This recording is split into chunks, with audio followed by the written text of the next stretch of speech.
ஒரு குழந்தைக்கு ஒரு பெற்றோர் தரக்கூடிய ஆகப்பெரிய கிஃப்ட் மூணே மூணு தான்.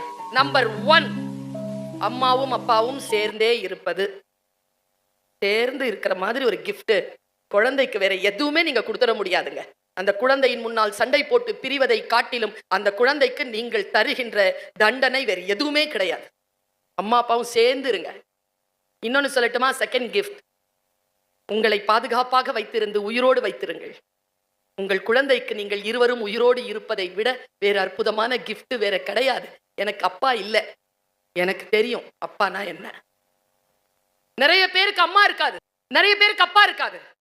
இருந்த 2 பேரும் பிரிஞ்சு இருப்பாங்க. அந்த குழந்தையின் மனநிலையை யோசித்து பாருங்கள். குழந்தை என்று வந்துவிட்டால் பெற்றோர்களே, it is not a biological factor, it is a social responsibility. அது ஒரு சமூக பொறுப்பு. ஒரு குழந்தைக்கு பெற்றோராக இருப்பது என்பது சமூக பொறுப்பு. மூன்றாவது சொல்லட்டுமா? கிஃப்ட். குழந்தைக்கு கொடுக்கிற மூன்றாவது கிஃப்ட், கடன் இல்லாம இருங்க. கடன் இல்லாம இருங்க. அது குழந்தைக்கு கொடுக்கிற பெரிய கிஃப்ட். அந்த குழந்தையின் மனம் எவ்வளவு பாதிக்கப்படும் என்பதனை பிள்ளையின் மூலமாக உங்களுக்கு தெரிந்தால்தான் உங்களுக்கு மனம் வலிக்கும்.